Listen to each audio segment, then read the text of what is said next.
पहली बात 22,000 नए कमरे बने। हाँ।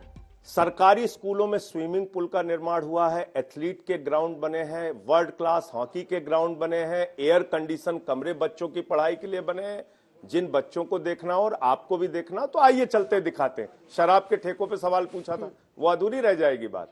इन्हीं से पूछिए कि पिछली जो शराब के ठेकों की संख्या थी, जब पॉलिसी नई अप्रूव हुई तो 4 कम थी, और जब आज की तारीख में जिस पॉलिसी को अप्रूवल दिया बदलकर एलजी अनिल बैजल जी ने, उसमें कुल 468 शराब के ठेके दिल्ली में थे, यानी कि पुरानी संख्या से लगभग 400 कम।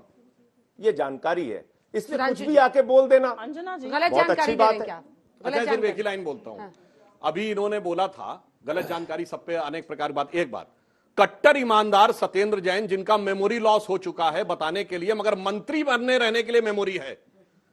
कितना सुंदर तर्क है कि मंत्री पद पर बने रहेगा वह व्यक्ति जो कोर्ट में हलफनामा देके कह रहा है कि मेरा मेमोरी लॉस है। मजाक की बात आप नहीं, ये बताइए। अच्छा, ये बताइए कितना तार्किक जवाब है। इस तरीके से आप एक ऐसे आदमी का हंसी मजाक उड़ा रहे हैं। ठीक है, आज वो तो फिर मंत्री कैसे? नहीं, ठीक है, अगर आदमी बीमार हो जाता है तो मंत्री पद से हट जाता है ना। वो सत्येंद्र जैन वही व्यक्ति हैं जो जीवन और मृत्यु से लड़ रहे थे कोरोना के समय में, इस तरीके से दिल्ली के लोगों के लिए काम तो किया। मैं वही तो कह रहा हूं, सत्येंद्र जैन वही अगर व्यक्ति कोई है व्यक्ति बीमार जिनके होता है तो पिता लोग की हटते हैं मृत्यु ना हुई। मंत्री सुनिए, पद से। आपने छेड़ा है तो सुनिए आप, उनके पिता की मृत्यु हुई लेकिन उस आदमी ने अपना काम नहीं छोड़ा, दिल्ली के लोगों के लिए काम कर रहे थे। वो सत्येंद्र जैन वही व्यक्ति हैं जिसने 5 फ्लाईओवर के निर्माण में 150 करोड़ रुपए भाई, बचाया। मैंने तो सिर्फ ये पूछा, यदि वो कोर्ट में कह रहे हैं कि मेरा मेमोरी लॉस हो गया तो मंत्री कैसे रह सकते हैं? सुन लीजिए, उस समय के नगर विकास मंत्री और भूतपूर्व उपराष्ट्रपति हमारे वेंकैया नायडू जी ने जाके तारीफ की थी।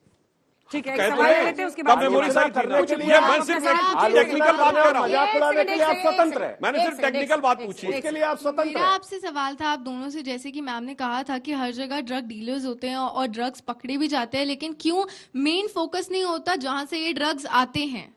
एक चीज बोलना चाहती हूँ, जैसा कि इस बच्ची ने कहा ड्रग्स के बारे में, आपको नहीं लगता सुधांशु जी कि इतने युवा राष्ट्र में गुजरात में बार बार ड्रग्स पकड़े जा रहे हैं और ये बहुत बड़ी चिंता का विषय है, ये बहुत बड़े टीवी डिबेट्स का विषय है, ये एनआईए और एनसीबी पर जाकर छापा मारने का विषय है। बस ड्रग पकड़ दी जाती है, इतना बड़ा ड्रग का स्रोत कैसे हो रहा है, उस प्राइवेट पोर्ट पे ड्रग आ कैसे रही है, क्यों नेशनल ब्यूरो नहीं जाता है वहां पे, ये पूछने वाली बातें हैं। लेकिन नारकोटिक्स ब्यूरो नहीं जाता है। लेकिन मुझे एक चीज और कहनी है, मैं इस बात से सहमत हूं कि ऑपोजिशन के खिलाफ ही कार्रवाई हो रही है। 5,422 केसेस अभी तक ईडी ने आज तक रजिस्टर किए हैं, 5,422। 65% केसेस बीजेपी के 8 साल के कार्यकाल में हुए हैं। वो कौन सी द्वेष की राजनीति, वो सबको समझ में आती है। लेकिन मुझे एक बात संजय भाई आपको भी समझानी है, जब कोरोना काल चल रहा था और मुझे लगता है दिल्ली में जिस तरह से मौत का एक साया मंडराता हुआ लोगों ने अपने सर पे देखा, उस टाइम पर आप लिकर की नीति बना रहे थे। 25 साल से कम उम्र के बच्चों को आपने 21 कर दिया, 3 बजे रात तक खुले रहेंगे। मुझे पता है ये लिकर नीति विड्रॉ हो चुकी है, लेकिन क्या ये प्राथमिकता थी उस समय की? डिस्काउंट दे दिया था। मैं वही पूछ, क्या ये प्राथमिकता होनी चाहिए थी? डिस्काउंट, लोग बिना ऑक्सीजन के बेदम होकर मर रहे थे। मैं समझना चाहती हूँ, मैं आपसे समझना चाहती हूँ कि क्या ये सरकार की प्राथमिकता थी, और इसलिए समझना चाहती हूँ क्योंकि आपका जन्म किसी बड़ी अलग फिलॉसफी पे हुआ था, फिर आपकी जो वैचारिक सिद्धांत थे वो बिल्कुल ही बदल गए।